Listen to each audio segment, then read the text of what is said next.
弟兄姐妹，大家平安。平安。这个礼拜过得好吗？我们一起来祷告。父神，我们满心感谢赞美你，在我们的生命当中起起落落。主，如果在我们当中有心灵忧伤的弟兄姐妹、病痛的弟兄姐妹，愿主你的安慰、你的恩赐临到他。也愿你帮助我们弟兄姐妹常有一颗感恩的心来到你的面前，因你的灵与我们同在，赏赐天上的话语，打开我们每个人的心。祷告祈求奉靠耶稣的名，阿门。如果有跟着新眼光走的话，我们都知道上摩尔记下准备要结束了明天整个上摩尔记就要结束。上摩尔记下结束，代表大卫的王朝也要结束。我们可以回顾一下大卫从小牧童崭露头角，打败歌利亚。上次大家记得吧？牧师也讲过他怎么样打败歌利亚上帝让他得到王位，让他必在他的王位上面，他很安逸世外的敌人都不会来打扰他。但是我们知道，自古以来每一个时代的英雄，就是我们说一个企业、一个团体，会从小到茁壮，大部分是无法靠自己一个人的力量。他的身边一定有很多大有能力的勇士跟战将，为他们征战牺牲，打下江山。上帝呼召大卫，令他做以色列的王。上帝也感动许多的勇士陪着他。在撒母耳记下23章8节到39节就有记载这些勇士英勇的事迹。大卫本身他就很有魅力，如果再加上这些从四面八方，这个四面八方很多都是外邦人、外族的，加入他成为效力他的勇士，默默为他征战，也帮助大卫建立一个稳定的一个王国。但有句话却这么说：成也萧何，败也萧何。大家有听过萧何的故事吗？就是大家故事讲讲，就是有一个事情，可能是因为这个人比如这个球队里面就是有唯一一个王牌黄牌。比如像我们建成篮球队本来王牌是我跟那个亚明哥，但是我们两个现在都受伤了，因为我们的受伤，整个球队就垮了。因为我们还是王牌王牌就靠我们一个，但是因为我们受伤了，整个球队也垮了，类似这样子成也萧何，败也萧何。又有一句话讲：一将无人累死三军不管是以前或者是现在的企业、国家，甚至是一个团队里面，一个领袖的影响真的很大。当一个领袖做出不对的一个政策，又有一句话这么说年轻人可能比较少听过错误的政策比贪官污吏还严重。怎么说呢？贪官污吏就是比如你贪这个部门，你就只贪了。可是一个政策错误我不晓得3倍券到底是不是政策错误了如果一个政策错误是影响的比较大的，这错误，而往往这错误的背后是来自个人的骄傲、他的欲望，甚至他贪婪的心今天的经文13节一开始就说，这个故事发生在收割的时期。不管是在以前，在现在，其实在台湾可能还没有感受到粮食的重要。24小时在台湾都买得到东西，可是民以食为天，这个是有道理的。在古时候只要让百姓不会饿肚子，这个王朝就很稳。只要这个百姓饿肚子，就有人揭竿起义。其实现在中国大陆就发生这么大的一个问题了。我们都知道，我们都有在为他们祷告这个水坝，整个大概有20几省，其实都已经很多的谷物都被淹没，整个城都被淹了，整个稻田都快不见了。虽然现在可以从国外进口，可是这个影响很大。当这样子的时候，当人民没得吃的时候，就会起来起义。所以说呢，非利士人跟大卫，他们在2个地方就是为了粮食保卫战。我们说粮食保卫战，就是为了抢粮食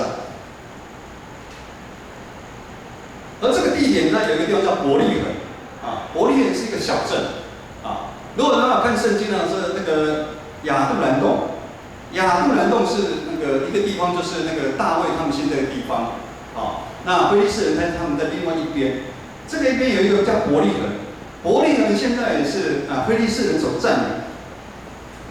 大卫他常年征战在外，可能因为亚杜兰洞离伯利恒很近，他就想起了他小时候，人都会这样的这边有没有出外人啊？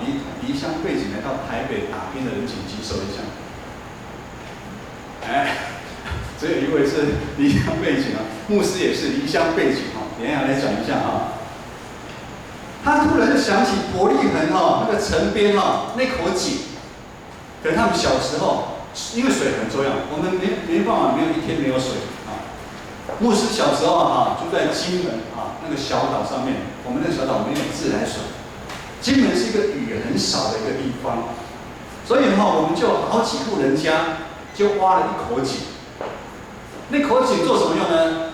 我们平常饮水，炒菜汤洗衣服也在那口井，洗澡也在那口井，小时候就脱掉在那边洗，那口井那井脏不脏？不会那口井是我们那个村庄，这是我很大的记忆，我一点点记忆那口井所以牧师不知道大卫王是不是也是这样的情况？他对那口井、那口水，他特别有印象，他记忆起哪一些东西，所以大卫就顺口讲了一句话：谁能当伯利恒的水拿来给我喝？哇！旁边的士兵会听到怎么样？这是个命令句。大卫可能不知道，他讲出这个话的严重性。所谓的金无戏言在教会里面牧师跟长老也不能乱讲话你那个底下的同工就很认真，就会去做了。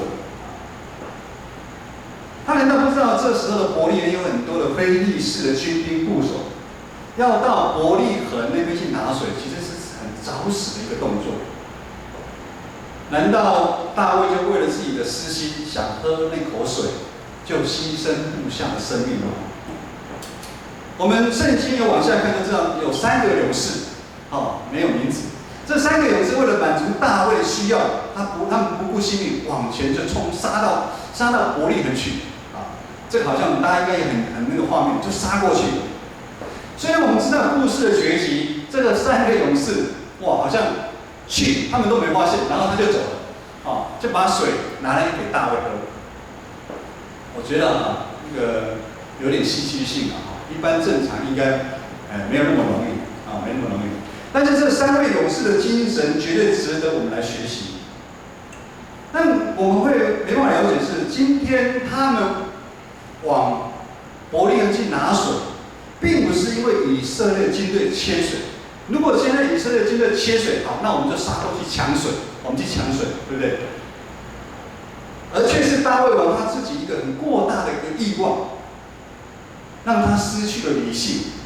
他渴望想要喝伯利恒的水，他旁边其实有现成的水，他不喝，他要喝那口井的水。大卫内心的欲望让他不想走一条安全正常的道路，因为他的欲望、他的自私，让他在走钢索。他要其他的人冒了生命的危险代价完成他的需要。我们之前就有读上头知道就好像赫人乌利亚的妻子拔示巴的事件。牧师有些人在读的时候问：大卫，难道你没有太太吗？就算你想要在那个当时通过正当的程序，你想要多少个太太，那应该都是没问题。但是大卫他过大自我的欲望，让他骄傲了，他失去了理智，失去了什么节制。如果他有节制的话，看到那个妇人在那边洗澡，其实他如果有节制就不会发生事情。他明明知道这个是不对，但他却去行。他随从他的理性，他的欲望掌握了他随从他里面那个恶做出了这个不好的一个习惯的行为，以至于那个孩子的死亡，甚至那个将军也被杀死。人天生就有一种叛逆性。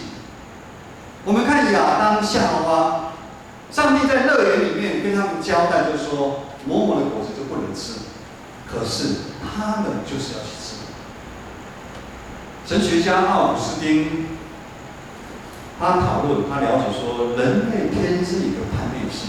什么叛逆性？越是禁止的事情，人们越是要去做。我们常跟小孩子说，那个很烫，不能去碰。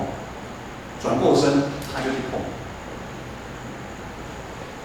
人的欲望、自私，让我们成为人该有的理性，失去了人该有的理性跟节制。莫是以最简单的例子来说，我们现在的公园大部分都是无烟公园，应该都会张贴一些以建成公园来讲就会张贴一些标识。可是常常还是看到很多人在那边抽烟。牧师长抽烟抽完不打紧嘛，你烟蒂带走嘛。可是你觉得抽烟能把烟蒂带走吗？而且他们抽完之后很有知识，就往那里丢，再把它丢掉。难道他不知道不可以抽烟吗？难道他没有想到，他烟蒂丢完之后，那谁要钱？我们常常在路边看到很多的垃圾。有一个新闻，我不知道大家有没有注意到最近因为新冠肺炎的关系嘛，我们将近4个月、5个月大家都不能活动，所以现在整个台湾的一个景点人山人海有一个叫做什么报复性的什么旅游跟消费牧师其实不是很喜欢这个报复性促进经济消费不错，可是呢前几天我跟志明牧师在看新闻，看到有人在观光区的西边。还有停车场发现大量使用过的医疗用口罩。好，牧师很不解，口罩为什么会跑到西边里面去？好，我来问一下子爱。我如果问小朋友，如果你现在问小朋友，使用过的口罩要丢到哪里？大家回答3个字，丢到哪里？垃圾桶。对，垃圾桶。可是口罩为什么会跑到西边去呢？会跑到停车场去呢？口罩是保护我们，但是就是有一些人很自私，就乱丢。在我们这个信仰群体，其实里面也有一些很失去理性的行为发生。牧师等一下你不要自己对号入座感谢神，让我们建成教会我们有从地下室1到5楼，也有电梯，这么好的空间让我们来使用。常常礼拜完之后，我们又有很好的爱餐，让我们一起来享用。可是当很多人离开之后，牧师从1楼走到5楼的时候，就看到很多的教室，很多的饮料喝一半摆着，地上很多的屑的东西甚至1楼有很多油油腻腻，你自己吃的东西掉了，然后就没捡起来了，污垢没有擦干净，你可能没有注意。今天的经文23章16节到17节，我们一起来读一下好吗？16节到17节，来，请。这3个勇士就闯过非利士人的营盘，从伯利恒城门旁的井里打水，拿来奉给大卫，他却肯喝，将水淋在耶和华面前，说：耶和华，这3个人冒死去打水。这水好像他们的血一样，我断不肯喝，如此大卫不肯喝。这是3个勇士所做的事。你们有没有觉得今天牧师读得比较慢因为子怡说把你跟读太快，牧师你读太快我们跟不上但是从16节到17节，大家应该有想象一个画面，这3个勇士就闯过敌人的地方往前跑。不管是在教会还是在社会，其实有很多的无名的英雄，用他们的生命守护了因为一些人的自私所造成对社会的伤害。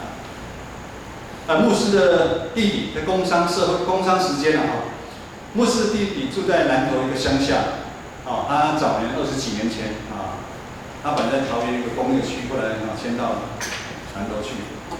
乡下嘛就会养狗，1只、2只、3只哈。他现在啊，因为透天的房子嘛，他们为了安全，他养了5只狗，5条狗啊。可是当他看到南投很多流浪狗对地区造成很大的伤害跟卫生的时候，他们就有一些志同道合的人，他们就集合起来，他们默默的，他们付出他们的金钱跟他们的心力，他们帮狗结扎，那帮他们清洗，然后帮他们狗成立的中继站。他们现在中继站的狗大概有50只，50个狗。我弟弟常常讲说，我们要吃爱餐，他说他每个礼拜每一天要洗100个碗，洗100个碗给狗吃啊。甚至他们常常冒着生命危险去解救那些狗。怎么说呢？因为有太多人刚开始养狗好玩就把它弃了，甚至有人虐待狗。前阵子他们直播有一条狗，被主人绑绳子绑脖子绕了10几圈，然后丢掉，他们就去解救。我们之前有说乱丢烟蒂、跟垃圾还有口罩，后来很多的清洁人员、环保的志工来收拾善后。我们从16节到17节，我们看到一个亮光。什么亮光呢？这段经文里面，我们可以知道，大卫之所以被称为合神心意的人，大卫他及时反应出来，反应什么？当那个3个勇士把水拿回来，他被圣灵感动，他突然明白，他突然醒了，他不能这么做。他想到什么？想到他以前他去抢人家老婆的事情，他被上帝大大的责罚。这个时候他大大的责罚自己。圣经没有写那么清楚，上牧师有去查过。大卫对自己大发脾气，人家是对别人发脾气，他对自己发脾气，对自己发脾气。我为什么要做这个事情？要害死多少部属，为他冒生命的危险。大卫的悔改，大卫用他的理性杀死他不理性的一个欲望。所以我们马上看到大卫他做出悔改的一个行动。有悔改一定要行动，怎么样？他不敢喝伯利恒的水，因为他觉得那个水是那3个勇士用他们的血，如同他们的血赢过来的水，去把水拿过来，他凭什么能喝呢？所以大卫就说他不敢喝，这个水只有上帝能够喝的，所以他把这个荣耀给上帝。教会也是一群蒙恩罪人所聚集的地方。教会的建造的确需要很多的领袖，但是耶稣基督才是真正教会的头，我们绝对不要忘记。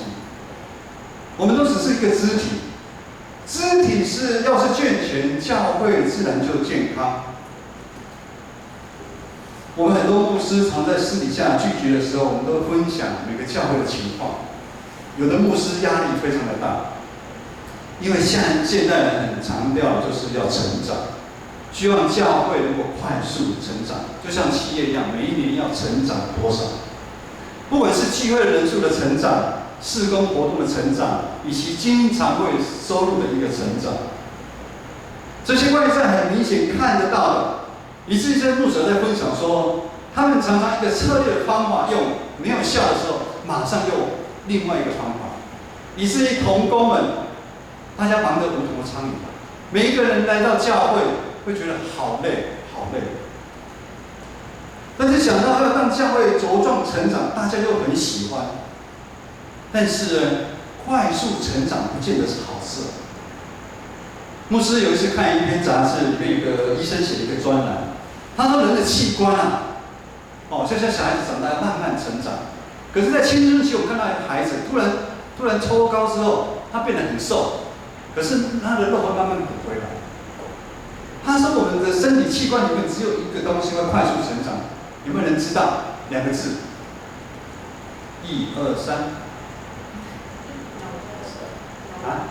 那个凯华，你卖的药肿瘤啊，只有肿瘤会快速成长。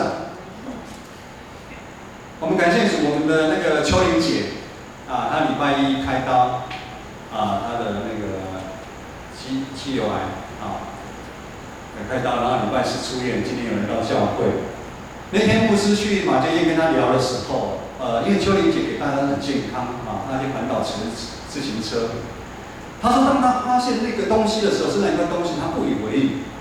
可是那个东西哦，很快哦，一下子他觉得好像没有很大，一下子长到什么19公分。你看，只有肿瘤才会长这么大，长这么快，吓死他了。我们肢体要是健康，教会的身体自然就会长大。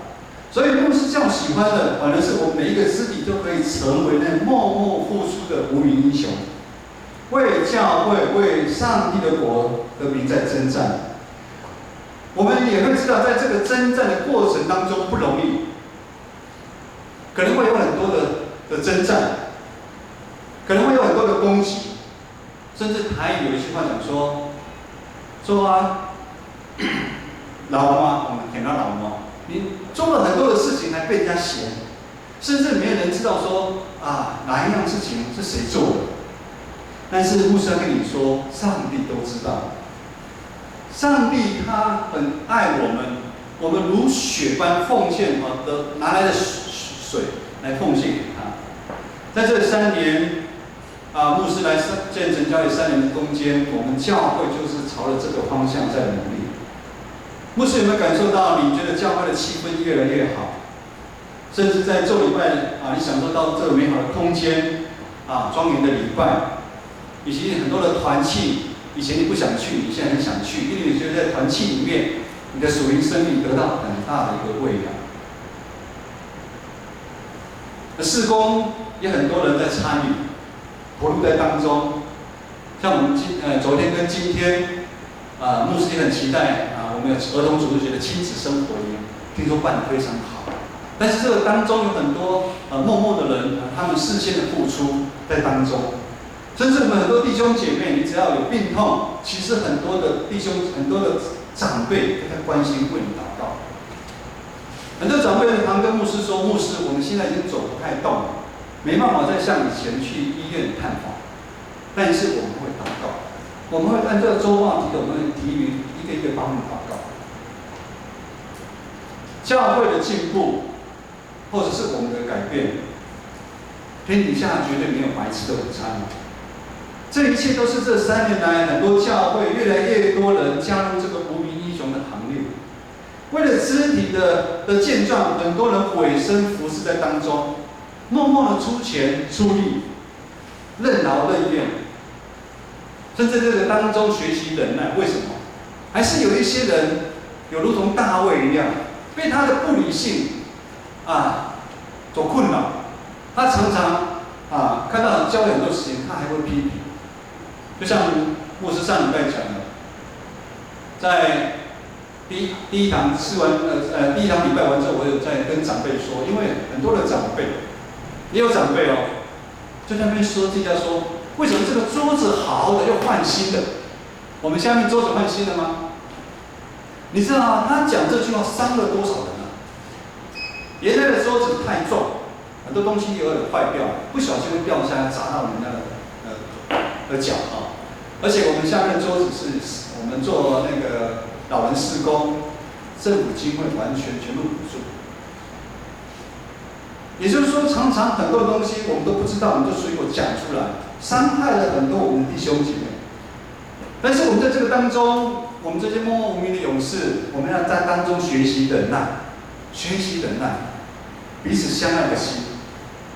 各位弟兄姐妹，当我们教会每一个人愿意成为默默牺牲奉献的无名英雄，我们不是来教会成为一个消费者，怎么来教会冷气不是很冷这个椅子不是很舒服，今天煮的那爱餐不好吃。我们要成为一个生产者，我们要成为一个成全别人的会友。如果你想这样子的话，我们教会会成为什么样的一个教会？我们的肢体一定会很健康，我们在这个当中没有一个人会有肿瘤发生。至于我们的教会会不会变大的一个教会，牧师不知道。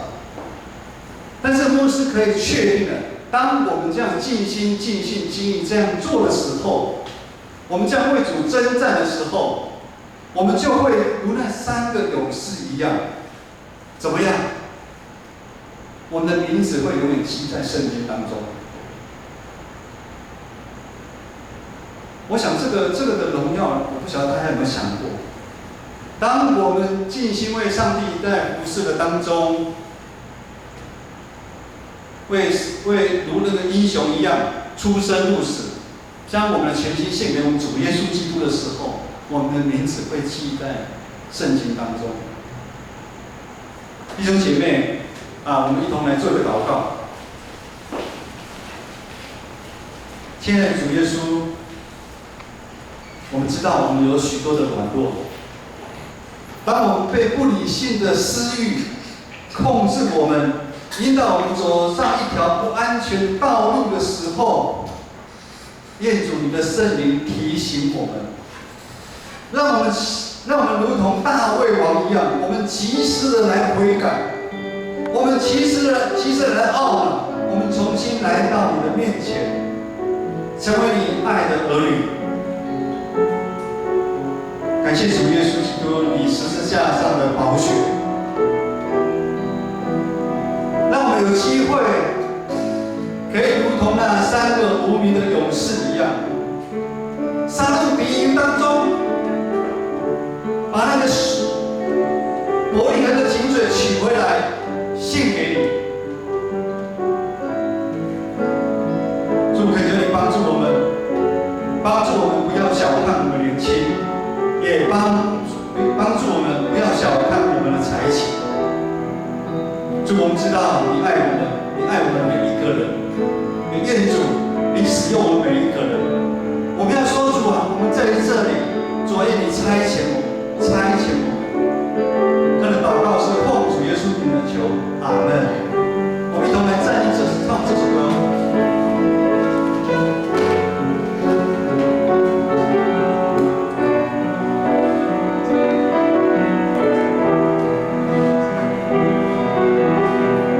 来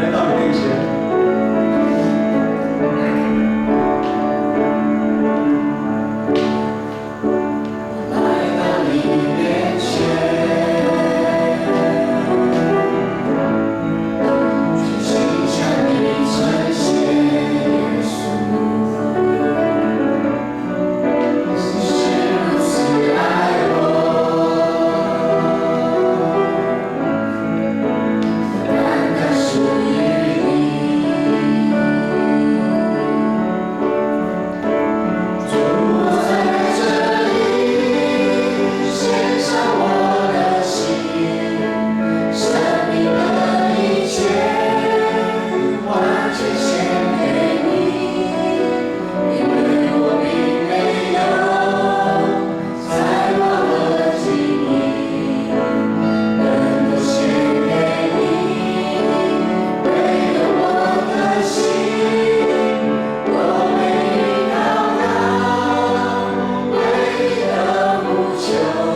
最精华的岁月。你可以去追求你的事业，你也可以追求你的学业，你可以在工作上认真打拼，建造美丽的家庭。但是牧师还是在邀请你，你要全然的献给主，以耶稣基督的心为心，成为他合用的器皿。愿我主耶稣基督的恩惠、天父上帝的慈爱、圣灵的感动，与每个弟兄姐妹同在，让我们都能够成为那3个无名英雄，让我们的名字永远记在圣经上面，从今时直到永远。